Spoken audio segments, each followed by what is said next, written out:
Elwood City Limits listeners. It's Will Young here. We are well into the fall at this point. If you're listening on the Patreon, it's just begun. If you're listening on the free feed, we've been in fall for a while. In fact, by the time you're listening to this on the free feed, it's October. Oh, and my powers are the greatest that they are in this year. I'm a huge Halloween fan. I'm sure you know that by now. I'm watching horror movies. I'm thinking about costumes. I'm enjoying the dark and spooky nature of this time of year. And I hope you are too. I hope you're celebrating in your own way. Happy Halloween month. So yeah, as you may know, Lucas is out this week once again. So I will be having a guest help me with this episode. Of course, the last episode I had my friends from the Wheel of Scoob podcast to help me tackle an Arthur episode, and this time we have a returning guest joining us for a little bit. But before we get into that, of course, I want to acknowledge a couple of things, including our patrons at patreon.com/Elwood City Limits. We want to say thank you to everybody who is supporting us over there. Remember, if you haven't yet, there is a whole two-parter episode of ECL Origins on Mainframe Entertainment, Reboot and Beast Wars. So check those out. We are really enjoying doing ECL Origins, and we hope that you're enjoying listening to them. Speaking of ECL Origins, I've got a little text post coming to the Patreon, and it's just a little additional thing. It's not going to replace any podcast content, but it's something that I thought was fun to put together, and hopefully you will too. And very soon, we're going to be having our next Patreon exclusive episode. We're returning to For the Kids, a PBS Kids podcast, as we talk about Angelina Ballerina. So that's going to be coming next week on the Patreon, and you'll get a preview of that in the free feed in mid-October. And we'll be sticking around with For the Kids into November as well, because we did a doubleheader with ECL Origins. Remember, it's pay what you want over at patreon.com/Elwood City Limits, and you can be one of the cool people who is supporting us, such as former guest of the show, Andrew Power. Thank you to Yoshi, to EJ Acra, to Lawrence. Thank you to Greenhouse Vinyls. Thank you very much to Gabs and to Lauren Rodriguez. Thank you to Richard Mortimer and JP. Thank you to David Corrales, Jared G, and Wolf Lover Zodiac.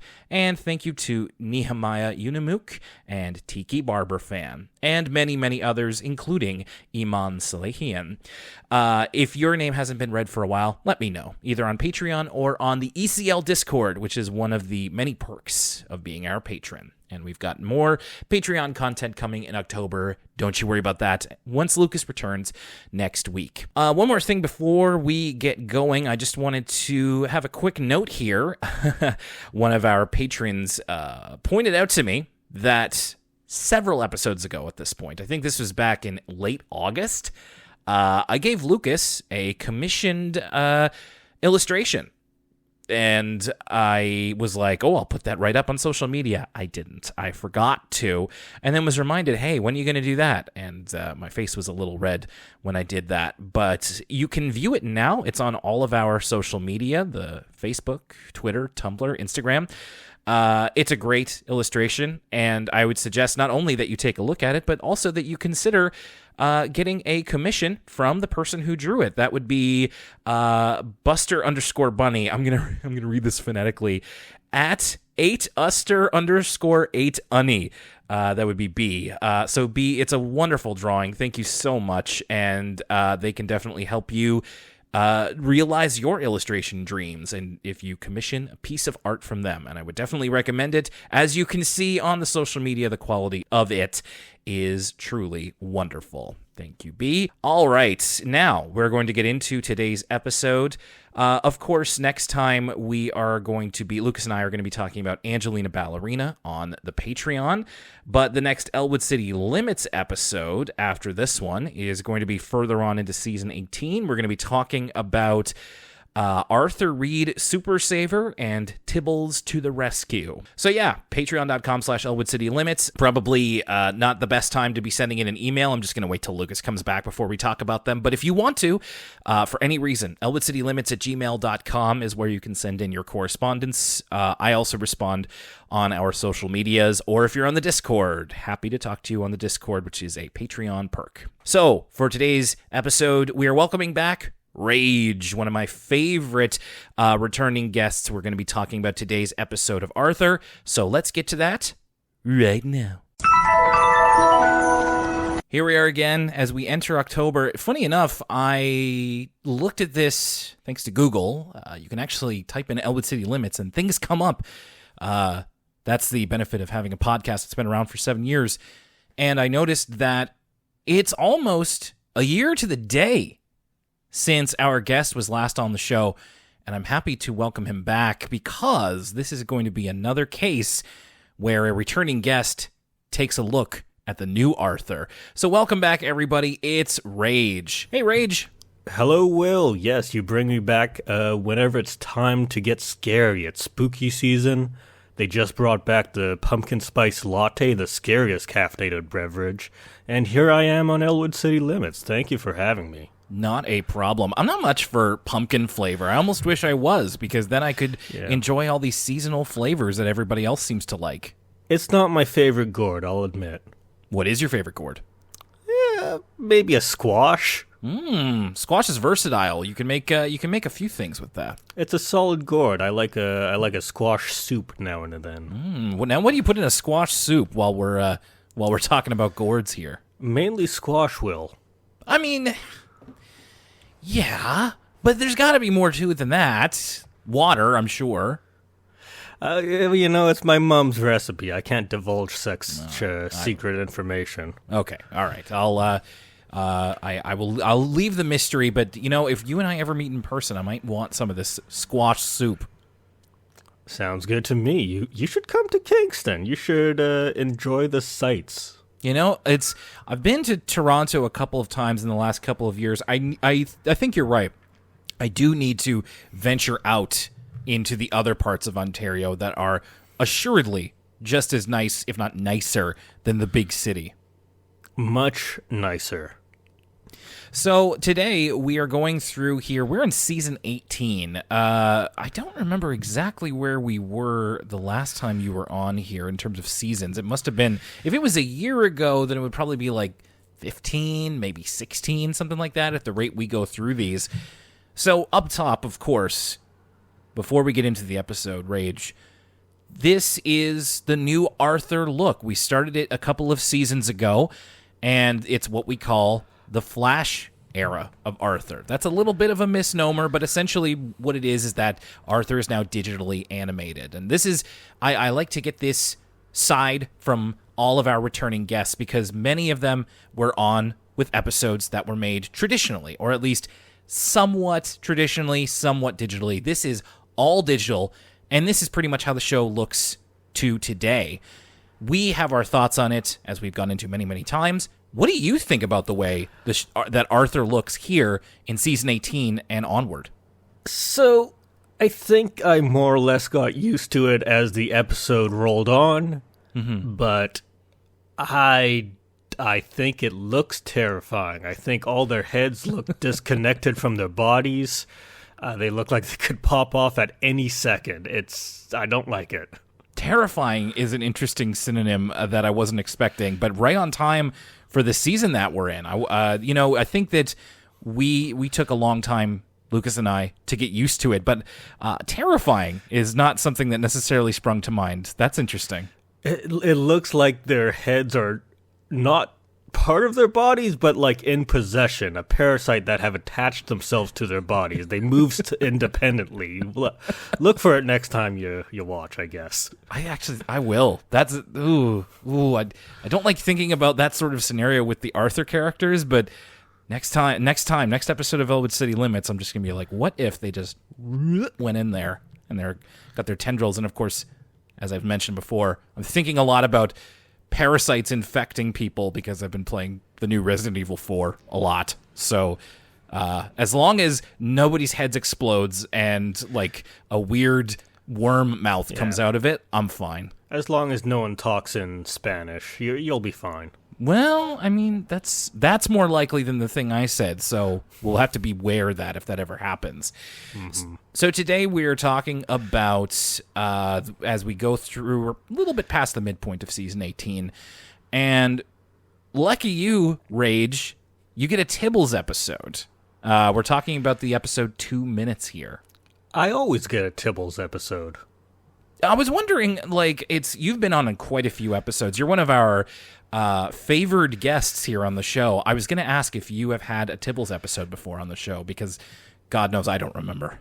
So, first time I was on, it was with Lucas, and I watched Portrait of the Artist as a Young Tibble. Ah, okay. Yeah, last year, it was Last King of Lambland, which, the episode says it's about Molly's dork little brother, but it's a Tibble episode.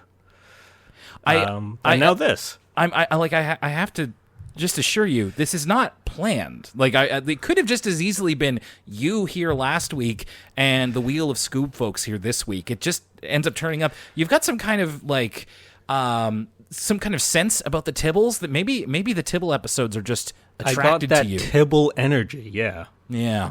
And clearly we've talked about the Tibbles before, so I won't do so much of that ramp up. But a lot of these cold opens that we've been seeing the last little bit here, Rage, has to do with Arthur, whether or not he's in the show or not. Arthur is here to pose a question. He's almost like the Rod Serling of the show now, where he takes us through these hypothetical scenarios. And this one is, what would it be like if kids were in charge?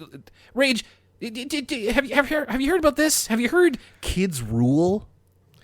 I've heard to not trust anyone over 30, which means I can't trust myself anymore, so it's a sticky situation, Will. Or me, really. So you're putting your life in your hands by coming on the podcast here. This was you and I lived through the kids rule time of the 1990s. That whole movement. Do you remember how a lot of media for a while was like, kids rule and parents drool? Yeah, adults are generally useless and just makes things worse for the kids who have to fix everything. Absolutely. That's the way I understood the world working as a child. Well, and if kids were in charge here, Arthur thinks that things would be a bit better, if not simpler, because Arthur is playing. This is a game that we've seen on the show before, Cranky Bees, which is ostensibly an Angry Birds knockoff, but it is very much like Flappy Bird, which, as we talked about in an earlier episode, they technically had Cranky Bees on Arthur before Flappy Bird existed. Wow. It's a weird prescient moment for the show. Arthur imagines, like, his mom tells him to go to bed and to stop playing Cranky Bees, but if he was in charge, then he would get to tell his mom and his dad to go to bed. But we do a little bit of a halvesies here, because he imagines mom and dad still in their same bodies. They act like children, but they're watching television programs that matter to them, such as the program they're watching is the President of the United States making a speech on the economy, and it's just the economy in words on the television with an accompanying graph going downwards. The economy is in a terrible state, apparently. It's rough out there for an Arthur character. This is not as close to 2008. This is more in the 2013-2014 time, but still, the crash has happened, and it's very, its effects are still being felt, one could argue, to this very day that we're recording. But it seems that the president is looking a little Clinton-esque. In a much earlier episode, it was the President of the United States that Arthur and DW met was a clear parody of Bill Clinton, whereas here, he is still looking like Bill Clinton. We don't really hear him speak or anything like that, any of his mannerisms, but we don't have, like, an Obama stand-in, which you would think would be the move here. Yeah. I don't know. Maybe they're stuck in 1998 or something.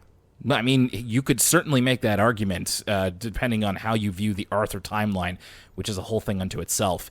But Arthur admits maybe it's good that younger people aren't in charge, because if that was the run of things, DW would be in charge of him, and she directs him to mop the floors or he won't get allowance. And it's especially good if the Tibbles aren't in charge, because this is a Tibbles episode. We start off with Arthur going to go watch them, which is something that we established in the first season, which is that Arthur is something of a Tibble tamer. He uses the taming verb here. He knows how to watch them, even though DW seems very convinced that he's not good at it. When Arthur announces he's going to do this, DW does a big old Home Alone look at the camera and says, they couldn't find an alligator wrestler? Is that a reference to something? I don't think so. I just think that if you're thinking of a tough person to wrangle these unruly children, you would want an alligator wrestler. I would certainly want a wrestler of some kind, I suppose, but... Professional, amateur, something of that persuasion?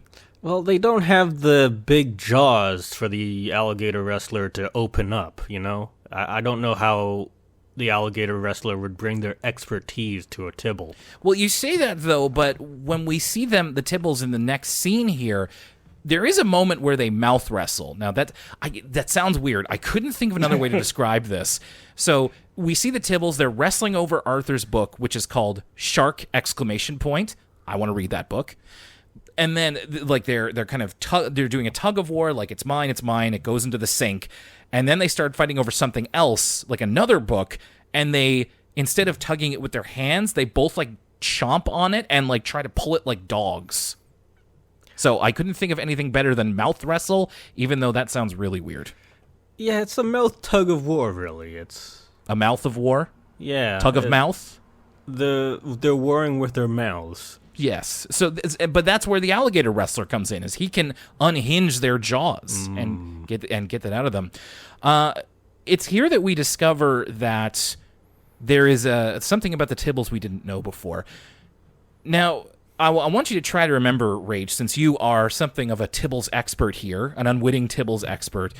In the episodes that you've seen before, do you have much memory of Mrs. Tibble? I believe she showed up in Portrait of the Artist as a young Tibble. Mm-hmm. Do you have much of an opinion or like a feeling you get from her? It seems like Arthur is there as much to watch her as he is to watch the Tibbles. I don't think she can be left alone. Well, it's interesting you say that. Like, we have talked about Mrs. Tibble quite a few times and how obviously she's far too permissive of a guardian figure. These Tibbles need a stronger hand, and Mrs. Tibble is not that. But it's this episode that that I think I'm drifting more towards you of like, okay, I think that she's in need of some assistance for her. When Mrs. Tibble, they're trying to figure out who was born first, who's the older sibling. And Mrs. Tibble takes them up to this little doll room that we've seen her have before. It's like where all of her like dolls and like stuff that she doesn't want the Tibbles to get into is. Arthur's Bear Stanley is up there. And she is going to get their birth certificates. And she's speaking in this way that, like, beforehand, Mrs. Tibble is, she's very much like an older lady. She's not withered. She's not like spacey, but she's just like an older lady who's kind of like doesn't pay attention to the Tibbles very much. Here, it's almost like she has a concussion because she says that I know that the older twin's name begins with a T. And it's not like a joke, I don't think. She's not saying it in like a ha-ha manner. It's like kind of concerning. Yeah, I'm a little worried for Mrs. Tibble. Yeah, I don't know. Like, you know what? If this was this is definitely a household that has seen a few concussions, potentially for her as well. And they find out that Tommy is the older Tibble by 2 minutes. And this gives him a chance to lord his older sibling status over Timmy. Rage, I forget if I've ever asked you, maybe we haven't had the opportunity to, do you have any siblings? I do not. I have some stepsisters now, but growing up, I was an only child. Right. So you didn't ever have this sort of older sibling, younger sibling dynamic when you were growing up. No sibling tried to assert dominance over me the way Tommy does in this episode. I see. I'm quite the opposite. I have an older sister, and growing up, she's quite a few years older than me, so it was very much like we knew what the pecking order was from the very beginning. There was never a sort of contention. Even today, there's kind of a pecking order. So Tommy, very happy that he is older than Timmy and starts to boss him around. Starts dictating what he can and can't watch. We get some cameos here. We see Mary Moo Cow. So this is either taking place before Mary Moo Cow was canceled or they're watching a rerun. As well as a show that we don't see called Super Action Team, which Tommy is allowed to watch because he's older, but Timmy has to wait 2 minutes before he can watch. But at which point, when he waits the 2 minutes, it's over, and we hear the TV announcer say, coming up next, The Secrets of Moss. It's either a very short television show or they came in very late. Either way, they weren't missing much. It's got to be like the end of a programming block. It's like how at some point PBS or YTV or Fox would stop having the cartoons and then would go into regular adult programming. So it's just like, tough luck. And if we're talking about The Secrets of Moss, it's probably, although Super Action Team doesn't seem like it would be on PBS. So I don't know. Your guess is as good as mine. It's an odd lead-in, yeah. I wonder what the drop-off is in ratings. Timmy is very upset that he will never, ever be older than Tommy. So he runs away from home.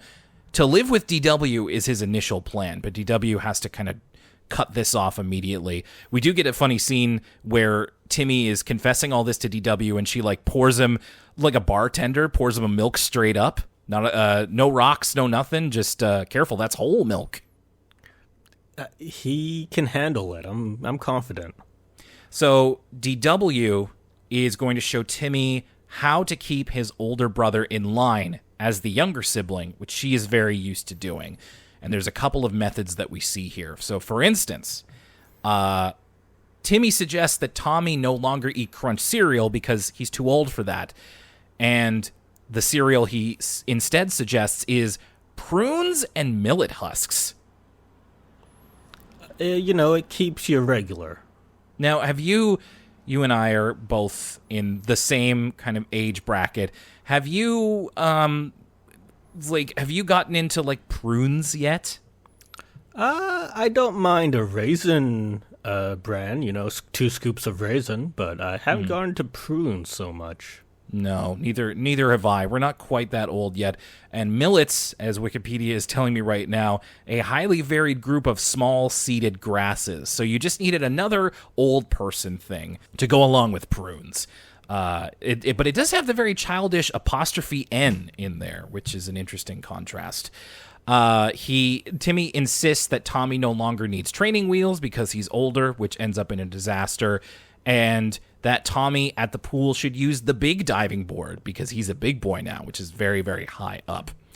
This finally ends in what DW calls Operation Rock the Cradle, which is some real psychological torture. It's quite a big leap from the diving board, to be honest. Yes. So this involves, and it's a tiny bit complicated, where Timmy is acting like a baby. So he takes off his shirt, he's wearing a diaper, but he's also wearing Tommy's kerchief. So he's pretending to be Tommy, and he's acting like a baby out on the front lawn. So he's playing with a big ball, he's whining for his milk, and all the while Tommy is trying to desperately get him to go inside. He's kind of personally embarrassed for him, of just no, what if somebody sees? Of just please stop doing this.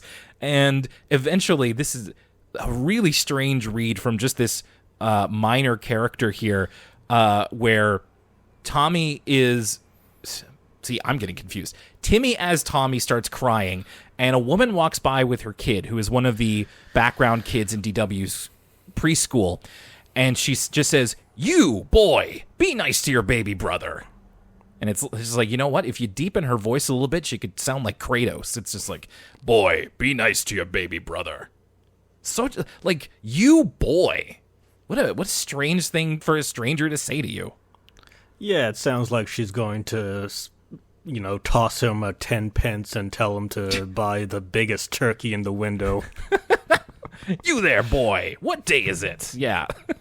This really, really embarrasses Tommy. Someone's gonna be sitting with a psychiatrist coming to an epiphany. Well, there are so many times that baby is used as an insult, usually among the 8-year-olds and DW's age as well. She doesn't want to be considered a baby. So it's strange for someone of DW's age group to suddenly be like, no, let's lean into this and like go full baby, where it's like, you were in diapers. I mean, it's the Tibble, so probably last year, but like it's been pretty recent, relatively speaking, since you were in diapers. This finally breaks Tommy of this whole thing, and he asks Mrs. Tibble to say that he and Timmy were born at the exact same moment, which is all it needs to restore the natural balance. We end off with Arthur going to go look after them again. He is convinced that now everything like Tommy's in charge now and it's all great, and then he gets in there and it's as the same as it ever was. Is it possible? And I'm not expecting you for any kind of expertise here necessarily, Rage, but is it possible for twins to be born at the exact same moment without getting too graphic here? Barring a cesarean section, I don't think it is, Will. Well, I mean, yeah, okay. But I think that could be plausible. If we have any childbirth experts listening, is it possible for twins to be born at the exact same time? I want to say no, but also I have no idea. If I had a doctorate, I probably wouldn't be here. If you had a doctorate, your life would be a little bit different, maybe. Yes, I think different. I was like, yeah, it'd be better. Like, no, it would be different. Let's just say it would be different. Yeah. And now a word from us kids.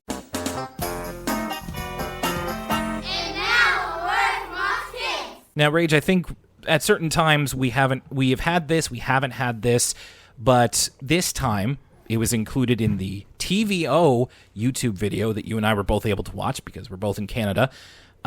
This little girl named Khadija is in her class, and they are learning about time. They're doing all kinds of activities about time. They're creating clocks with chalk on the sidewalk outside. They're building block towers, and they're hula hooping in less than a minute. They're learning about how it relates to the story here. I wanted to ask, do you remember how you eventually learned to tell time? Like, what method stuck with you? Yeah, I was the first in my class to be able to tell time. This was kindergarten. Oh, wow. But no one believed me. They all thought I was lying. No one believed you? I said, okay. No, the short hand is the important one. That's the hour. And they didn't believe me. The big hand has to be more important, they said.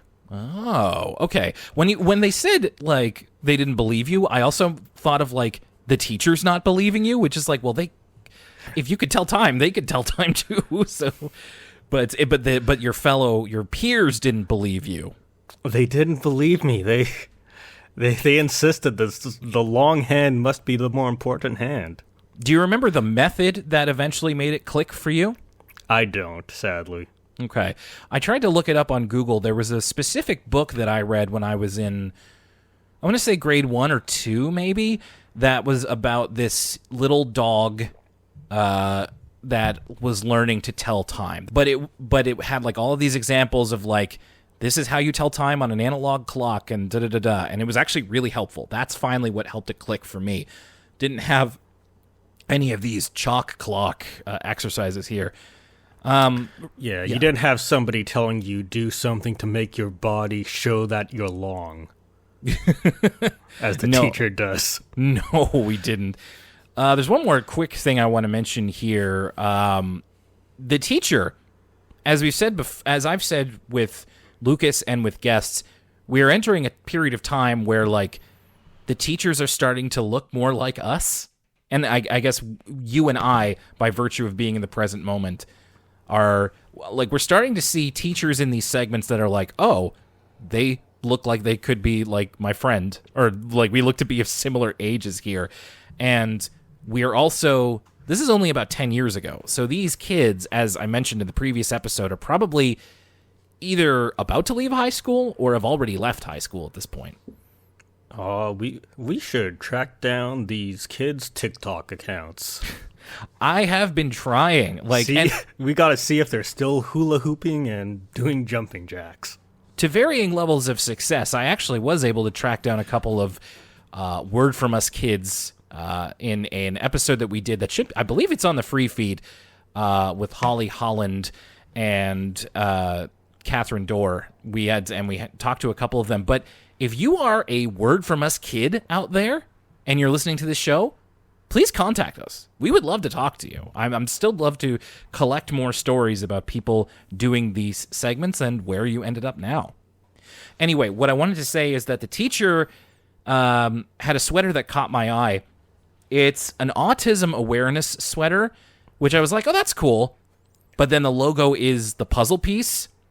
Don't love that. Oh, is that Autism Speaks? It's pretty close. I think it was advertising something local, but I think of the puzzle piece as associated with Autism Speaks, and also that's just that particular symbology is thankfully becoming an outdated symbol of what being autistic actually is. So, it's just a little disappointing. But this was 10 years ago. Hopefully, we continue to move in the right direction with that. Mm-hmm. Hi, everybody. It's Lucas, your favorite co-host from Elwood City Limits. I want to remind you folks that if you like listening to the podcast, first and foremost, the best way to spread the love is to tell a friend who is interested in Arthur or podcasts or animation or hearing about Nova Scotia for some reason. But there's some other things you could do as well. For instance, you can follow us on social media. Twitter is @ECL Podcast. The Instagram is @Elwood City Limits. My pet project, the Twitch channel, which we do live streams on sometimes, twitch.tv/Elwood City Limits Pod. And we also have a Facebook and Tumblr as well. You can also find us on Apple Podcasts, Spotify, and youtube.com/Elwood City Limits. That's where Will has been diligently uploading all of the episodes if they're not on your podcast listening service of choice. If they aren't on one of those services, let us know. You can reach out to us on social media or via email at elwoodcitylimits@gmail.com. Finally, the Patreon is where you can find all of our paywall content, patreon.com/Elwood City Limits. This gives you access to the Discord, where we have a bustling community, as well as some exclusive videos, audio bonuses, such as commentary for the various Arthur movies and more, as well as some of our additional podcasts. For the kids is where me and Will cover all the PBS shows that aren't Arthur, as well as ECL Origins, where we really talk about any show from our childhood that we want. And most importantly, you get early access to every episode of ECL. You get to flex on your friends that you're getting it a week early. You can join for as little as $1 a month at patreon.com/Elwood City Limits. And now, back to the show. And now, back to Arthur. This is another first for you, Rage, because in Messy Dress Mess, which is the second story here, you get to meet two brand new characters that we have been having not differing, but our feelings are shifting here and there. And I'm talking about LaDonna and Bud. This is your first time seeing them, I believe. Is Bud her brother, her little brother? Bud is her little brother with the funny hat. Okay, yes, I have never seen these rabbits with a southern drawl. Mm-hmm. I'm very disappointed they're rabbits, to be honest. Why is that? They're always rabbits. Last time I was introduced to Molly and James, they were rabbits. This time the new character is LaDonna and her family. They're all rabbits. It's a lazy Arthur drawing. Well, it's either that or they are just quote-unquote bear. Especially for the guest characters, a lot of them are just get the rounded ears and are I don't know, bear, dog, something. Bring in more rats. There can't be only one, you know? That would actually be really cool. And it would say to me that the guest is a little bit is okay with being part of the world of this cartoon. I would love to see a guest who's a rat. So messy dress mess. Okay, so just to quickly explain, LaDonna and Bud are transfers. Like, they live in a military family, so their accents are meant to be like Louisiana, which is where one of the places they grew up in. So that's kind of what they're going for with the Southern thing. Okay, yeah, I hear it. So in Messy Dress Mess, it's another Arthur cold open, at least at first, saying that some things you really don't want once someone else has used them, such as coloring books. The Tibbles give DW coloring books that have already been colored in. Gym socks, you don't want to use binkies, use gym socks. You don't want to use the newspaper after Pal has eaten it. And a huge party foul here by Buster, using Arthur's toothbrush. It's the thing that cleans your mouth. It's clean naturally. It's clean by its very nature, Will. I don't know, dude. I think that's... Listen, I kind of understand what you're saying, but at the same time, it's... If you're doing that without even asking or, like, getting the A-OK, a lot of people feel they're very differently that about is their messed personal up. hygiene.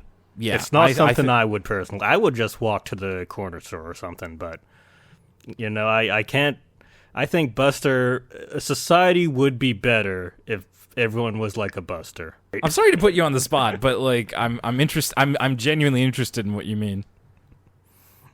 We got to share and share alike. I see. Well, I don't disagree with that. I just also think that we need to check in with everybody and make sure we understand where everybody's personal lines are. Because they're different for everybody. Yeah, I'm saying just a communal toothbrush. You put it on the corner of the street so everyone can come down and brush their teeth with it. Yeah. Oh, man. But this is obviously where you see Rage see LaDonna for the first time, because she steals the cold open, which she did in the first episode that she was introduced in, as we talk about wrap up with things you really don't want once someone else has used them. This is a LaDonna episode, so you get a real feeling for her here, because LaDonna wants a new dress. She's going to be doing a solo at a show at the school called Merry Magicals, which I kind of wanted a little bit more explanation on. But she begs her mom for a new dress so that she can look nice, and we see this imagination of her dancing in the clouds. And I want to make sure to point this out because especially early on in season 16, I think it was, where we started, or maybe it was 17, recently when we started with the Flash animation, we were pretty hard on it. But I want to say very good and fluid animation with LaDonna imagining herself dancing in her new dress in the clouds. And in fact, they use that as the little title card animation. So she gets a hand-me-down dress instead of this lovely one that she sees in the shop window. We also see here, so as we say, LaDonna is the middle child. Bud is her little brother, and we get a speaking line from her older sister, Madison, who is not really a character. She has funny sayings that sound like they might be Southern. Yeah, like she has a bunch of nicknames for LaDonna as she goes along. I know that we've kind of talked about them briefly, but taking the whole episode into account here, what were your feelings on LaDonna and Bud, these two new additions to the cast? I think I like what they're doing with the accent. I think, they're punching it up a little bit. They seem like good additions. I don't know if they needed new characters. I don't know what role they fill exactly, but it seems fine. Okay. So your initial assessment of them is fairly positive? Yeah. Okay. That's Lucas and I, it feels like our opinions are beginning to devolve a little bit, just because I think whether it's the accents or whether it's the stories they get, they're beginning to wear out their welcome a little bit with us. I'm hoping that they'll be able to turn it around at some point. Oh, no. Yeah. We don't hear a whole lot of Bud here, but like a little Bud goes a long way. When he gets his own episode with like DW, the accent gets to be a little much over time. Oh, you're alienating all the Louisiana listeners to your podcast, Will. I think at this point they probably have long since left. But it's not it's not disliking that accent at all. It's just Bud has a very cartoony take on it, and yes, it is a cartoon, but like it's very, like a lot of that back of the throat sort of stuff added to the words. LaDonna is not impressed with this hand-me-down dress. As she says later, she's the middle child. She never really gets to have something of her own, something new. She imagines that this dress, which is, how would I describe this? I would need to take a look at it again. I'm really not great at physical description, so beg pardon here, but let me get a better look at this. It's got these kind of puffy shoulders. It's a blue dress with these light blue puffy shoulders. This kind of like, I don't even know what you would call that around her neck. It's like a white collar, I suppose. It's like a squared off collar and this yellow bow in the front around her waist. Much like the accents, I think they were really leaning into just the antebellum self with this dress. Yeah, and very much it's like it's been passed down, so it's seen better days in terms of how it holds up. LaDonna imagines that this dress has been handed down much longer than just her family. So from Roman times to the Victorian era. I was also a little confused about what this one was supposed to be. And then the 1920s, we see LaDonna do the Charleston, and then this will inevitably hand it down to future generations when they are in space. Which, wearing a dress in space, I haven't seen it yet. Maybe we'll get to see it someday. They should make space suits more fashionable.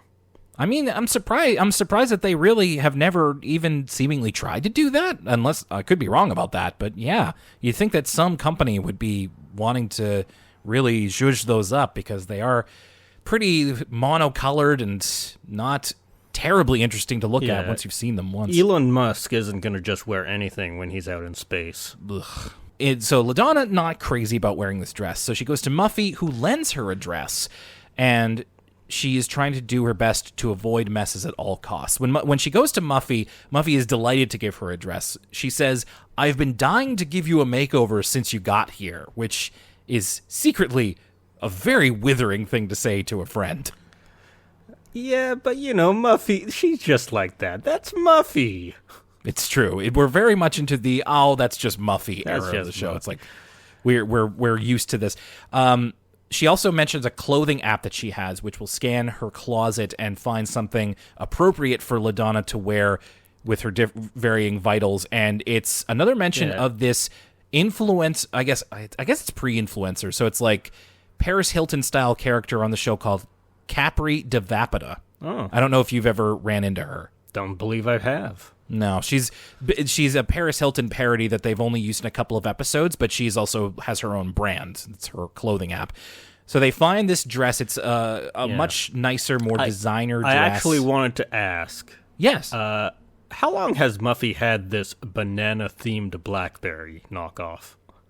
Banana-themed? Oh, I see. So you're...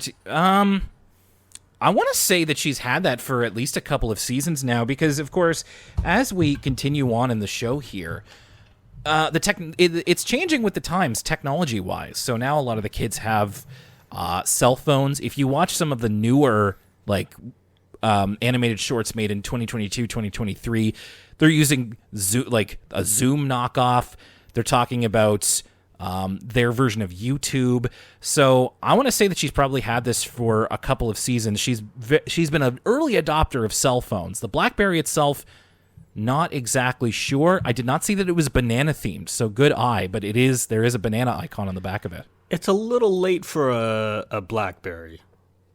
Yes, I suppose you're right. I saw that BlackBerry movie. I should know that, but I was going to say Palm Pilot. It's just like it's really too late for a Palm Pilot. So yeah, I don't know exactly what would have been BlackBerry-esque. When did people stop using that BlackBerry? iPhone came out 2006, right? Yeah, that sounds right. I think 2010-ish was really the last year for BlackBerries. Okay, so you're right. We are past that. I don't know. Maybe again, this was written probably the year before this, so we might still be on like the tail end of BlackBerries. But I'm guessing that a lot of these kids are going to be getting smartphones very, very soon in the show where we are. Yeah.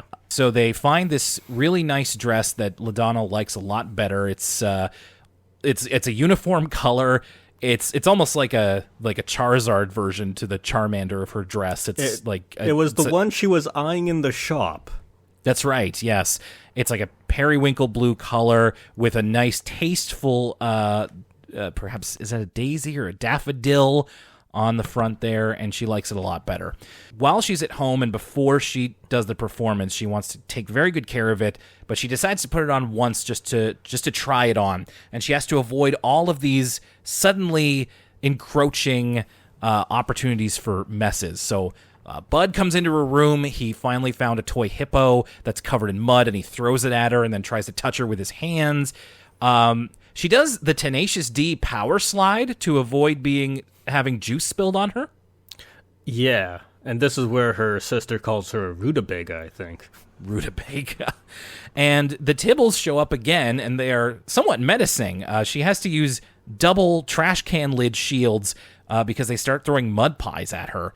And she avoids all of this, takes a sit down on a nearby bench, but doesn't realize that wet paint was on it. And so she has these green bars on the back of the dress, and she's really afraid of what Muffy is going to say. And I think you could have got away with saying this was high fashion, you know? Yeah, I mean, you would really have to, get a 18 to 20 on that charisma roll, but, yeah. Yeah, if you own it, I think you could, pull the wool over some people's eyes. Well, in an earlier episode, LaDonna got to know everybody initially by telling tall tales, so it's not like she can't lie. We've seen her do it before. But she is trying to be a bit more honest here. In fact, she attempts to buy the same dress in order to replace it, but it is way too expensive. So she just, yeah. Well, I'm sorry, I'm going to go on a diatribe here. Oh, please. Is there something in this scene that struck out to you? Is there anything where you went, that's important? Which scene are you talking about? When she goes to buy the dress from the sales lady. From the sales lady. Okay. I have the episode in the background here. I will say not immediately, but 14 will. 14%? 14% sales tax. I went on a journey, Will. Ooh. I asked myself, what state in 2014 would have a 14% sales tax? No way. And here's what I found out. One, tell me.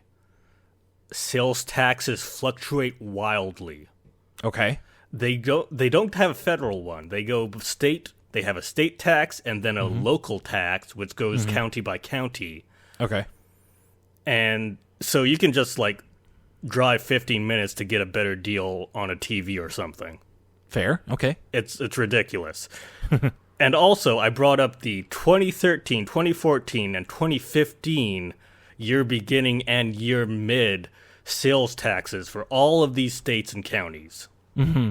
Again, they're mercurial. They are 2% one year and up to 7% the next year. It's ridiculous. Okay. In our lifetime, Canada's sales tax has changed once. I don't understand how the states put up with this. But anyways, what I found out in the years 2013, 2014, and 2015, the highest sales tax was 12.725% in Arizona. Huh. There is no place where a 14% sales tax would be implemented.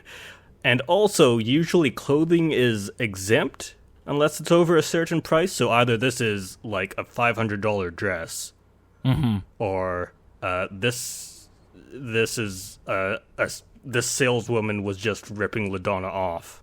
Yeah, that could very well be. That's what I was thinking, is that we're not considering the fact that this may be a dishonest salesperson, Man, She saw a mark and said, "Oh yeah, I can charge quote unquote sales tax and just pocket the money." I will add that this is not a local business. This is the GARP we're talking about. Oh, okay. So this is a national chain, international chain. So this 14% sales tax at the GARP. So the closest would be Arizona. Okay. So that doesn't, unfortunately, it doesn't bust the where is Elwood City located thing wide open, but that was I'm really happy you did that research. That was quite the ride. It took a while. I learned a lot, Will. And all for something. See, this is why I love having guests on. Like, neither Lucas nor I would necessarily think to even notice the 14% sales tax or think that was any kind of outrageous. I really thought I had something there.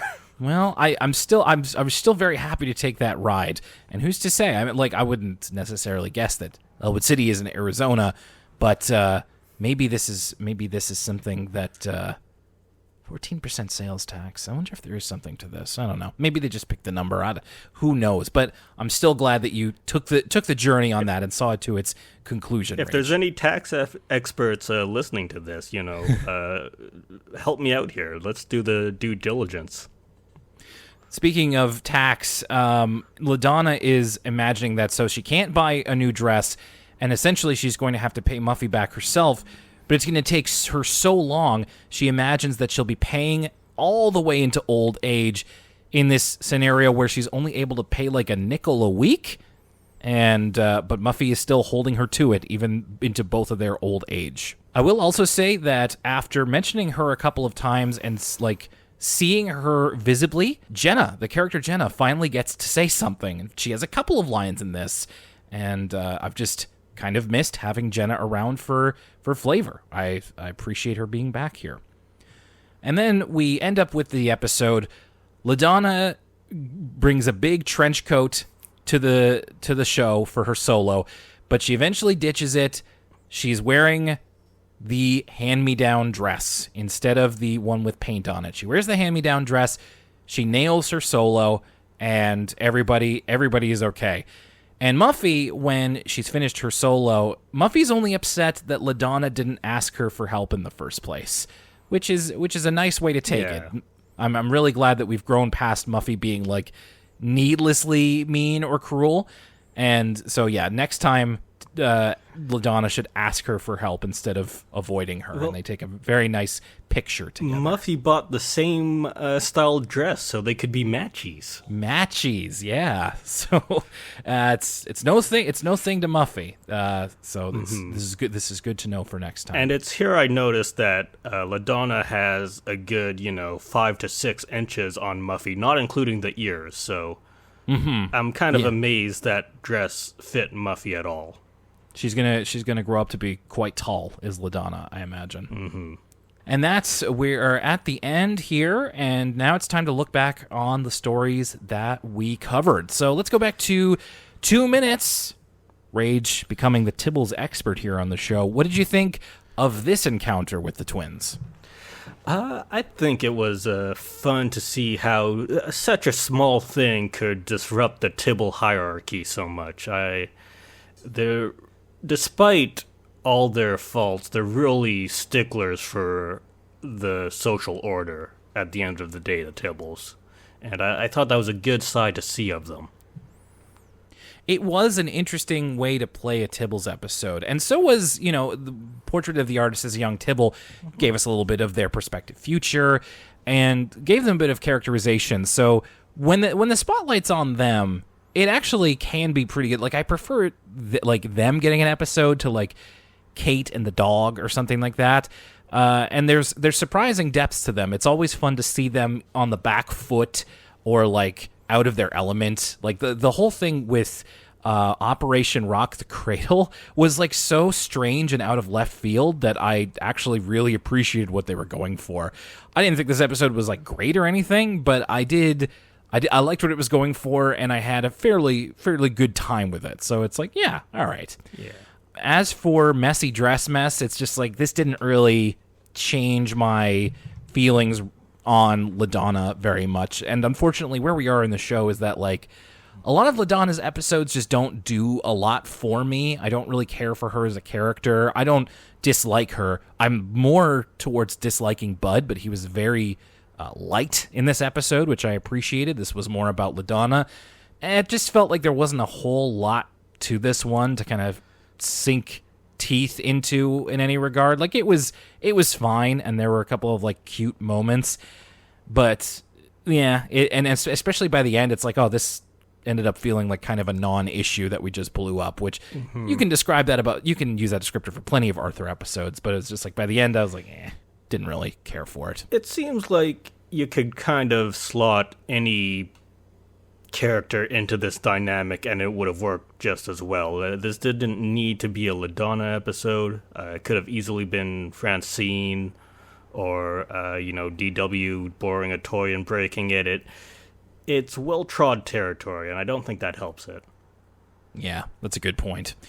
Well, Rage, I'm so glad that you were able to join me again. It's really great to be able to do another episode with you and to introduce you to new aspects of the show. In case you join us for another episode down the line, it's going to be less of a shock going into this new animation style and seeing these new characters. But in case people want to hear more from you, where can people find you? So I did a little podcast, called Podcast 69. As the name implies, quite obviously, I think, we watch the 69th episode of a different television series every month, except the months where we don't do it. And given the spooky season, I want to recommend some from The Vault, Will. A couple episodes from The Vault. We did a fantastic episode on Are You Afraid of the Dark? The children's Canadian children's horror anthology classic. It was the episode The Misfortune Cookie, which from the title you can probably guess that it's about a fortune cookie that changes the fabric of reality and time. So it's a fantastic episode. I highly recommend it. And if if you're an adult, if you're a little too old for Are You Afraid of the Dark, if you've lost that childlike whimsy in your life, we also did the Twilight Zone, the original Twilight Zone, with Rod Serling writing, and we did The Passerby, an episode that nudges right up to Confederate soldier apologia, but doesn't cross the line. It doesn't cross the line, and I gotta give Serling props for that. Keeping it controversial on that old Twilight Zone. Interesting. Okay. There you have it. There's some spooky podcast recommendations for you, and just good podcast recommendations. It's Podcast 69. What about social media or any of that, Rage? Sure.